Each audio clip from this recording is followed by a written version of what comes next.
Em nome do Pai, do Filho e do Espírito Santo. Amém. O Senhor, que encaminha os nossos corações para o amor de Deus e a constância de Cristo, esteja convosco. Bendito seja Deus que nos reuniu no amor de Cristo. Bom dia, meus irmãos e minhas irmãs. Mais uma vez, bem-vindos. Sintam-se acolhidos, aconchegados nesse nosso momento de oração.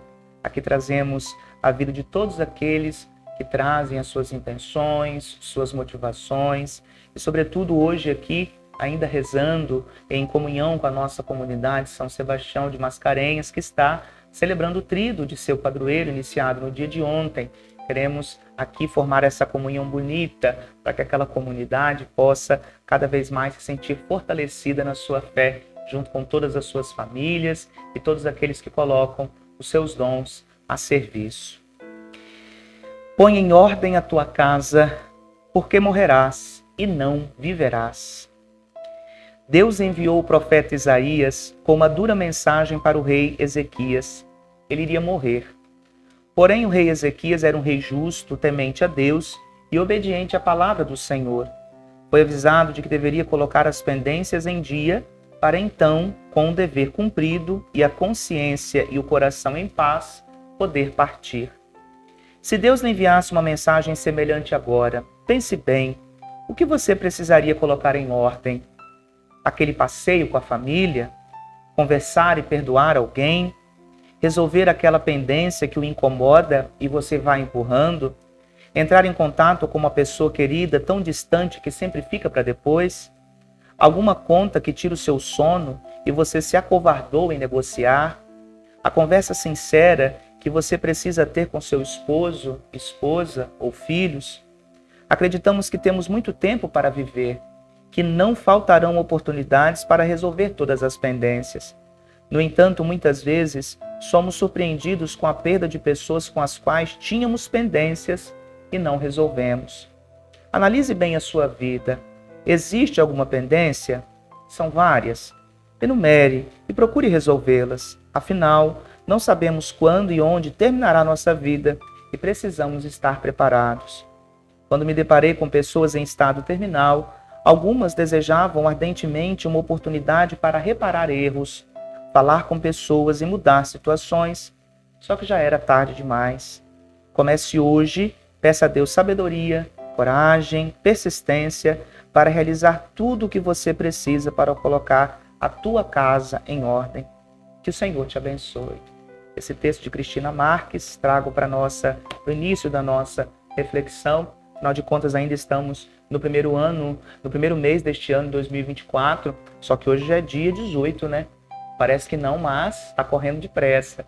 É necessário também que nós tenhamos essa pressa, não somente para ajeitar coisas externas, aqui como o texto fala, mas sobretudo para deixar o nosso coração aliviado de pesos e de sentimentos que não nos ajudam a caminhar. Mais do que resolver situações externas, é preciso que nós tenhamos o nosso coração também em dia. E aqui se existe uma coisa que é muito importante que nós tenhamos diante dos nossos olhos. A cada dia suas preocupações. Então não deixe que o dia se encerre sem antes resolver as preocupações que porventura aquele dia trouxe para você, seja com pessoas, seja com sentimentos, seja com realidades. É necessário que a gente tenha coragem sim de buscar resolver tudo aquilo que a vida nos apresenta. E resolver por uma simples questão. Podemos muitas vezes não ter tempo. Podemos muitas vezes não deixar com que, ou não perceber as coisas acontecendo na nossa vida. Então não deixe para depois. E não só na solução de pendências, não. Aqui acho que seria importante dizer, inclusive, quanto mais a gente puder expressar aqueles sentimentos nobres que nós carregamos no nosso coração. Ou seja, amor, paciência, perdão, tudo aquilo que nos torna cada vez mais fraternos e nos faz viver em comunhão. Então, resolvamos aquilo que nós precisamos resolver e deixemos com que a graça de Deus nos conduza para que a gente possa viver intensamente a cada dia, sobretudo no amor aos irmãos e irmãs. E hoje a nossa liturgia nos apresenta o Evangelho de Marcos, que está no capítulo 3, versículos de 7 a 12. O Senhor esteja convosco, Ele está no meio de nós. Proclamação do Evangelho de Jesus Cristo segundo Marcos. Glória a vós, Senhor. Naquele tempo, Jesus se retirou para a beira do mar, junto com seus discípulos. Muita gente da Galiléia o seguia, E também muita gente da Judéia, de Jerusalém, da Idumeia, do outro lado do Jordão, dos territórios de Tiro e Sidônia, foi até Jesus, porque tinham ouvido falar de tudo o que ele fazia. Então Jesus pediu aos discípulos que lhe providenciassem uma barca por causa da multidão, para que não o comprimisse.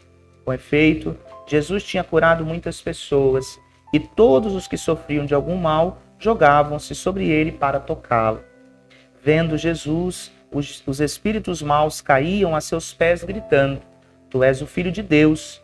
Mas Jesus ordenava severamente para não dizerem quem ele era. Palavra da salvação. Glória a vós, Senhor. Meus irmãos e minhas irmãs, acho que é oportuno, inclusive, até essa nossa reflexão que eu trouxe com essa mensagem antes da leitura do Evangelho, para que a gente entenda assim, olha, o nosso seguimento a Jesus deve ser sempre um seguimento da liberdade. Nós seguimos a Jesus livremente. Nós não seguimos a Jesus por imposição. Assim como também nós não participamos da vida da comunidade por imposição, por medo. Nós participamos da vida da comunidade, colocamos os nossos dons a serviço por liberdade, porque somos homens e mulheres livres. E ser livre aqui implica em deixar com que a presença do Messias tire de nós tudo aquilo que nos impede de percebê-lo. Na verdade, nem tanto, porque os espíritos, inclusive, sabiam muito bem quem era Jesus. Só que eles sabiam, só que não tinham a vida transformada, se fechavam.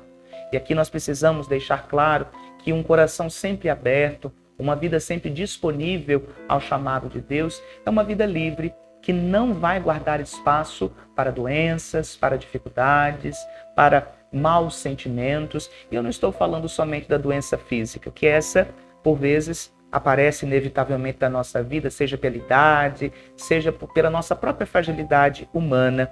Eu estou dizendo daquilo que nos afasta do reconhecimento de Deus. Por isso que esse povo tem esse anseio tão grande em buscar a Jesus, em ir até Jesus, em tocar Jesus. E aqui, meus amados irmãos e irmãs, gostaria que nós trouxéssemos ao nosso coração um sentido inverso. Na verdade, nós queremos sim tocar Jesus e podemos tocá-lo na vida do irmão. Só que aqui no dia de hoje eu gostaria de rezar pedindo que nós deixemos com que Jesus nos toque, com que Jesus chegue e alcance aonde ele precisa alcançar, que ele traga ao nosso coração a tudo aquilo que a gente precisa de fato, a cura, a verdadeira liberdade, para que nós não nos sintamos aprisionados, nem na nossa fé, nem no serviço aos irmãos. Quanto mais a gente se torna livre, mais a gente vai percebendo que não é necessário muitas coisas para poder a gente caminhar. É preciso o necessário. E o necessário, muito bem, é irmos sempre ao encontro de Jesus. Então que nesse dia a gente possa abrir o nosso coração para que essa realidade aconteça e que ao buscarmos ao Senhor, nós o encontremos com um coração sincero, com o coração disponível a Ele. E que isso possa, de fato, meus irmãos e minhas irmãs, realizar tudo aquilo que a gente deseja. Deus conhece o seu coração, Deus sabe da sua necessidade. Você também sabe o que você precisa. Peça com fé no início desta manhã, coloque-se à disposição, que no tempo de Deus tudo há de se realizar. O Senhor esteja convosco, Ele está no meio de nós. Por intercessão de São Pedro, abençoe-vos o Deus Todo-Poderoso, Pai, Filho, Espírito Santo. Amém. Louvado seja o nosso Senhor Jesus Cristo, para sempre seja louvado. Eu lembro que hoje, segundo dia do Tríduo, na comunidade São Sebastião de Mascarenhas, e hoje também às 19 horas, nós temos a Santa Missa na comunidade Nossa Senhora do Rosário 1. Contamos com a sua presença, com a sua participação e também a participação de sua família. E amanhã, sexta-feira, estaremos aqui com a graça de Deus. Até lá.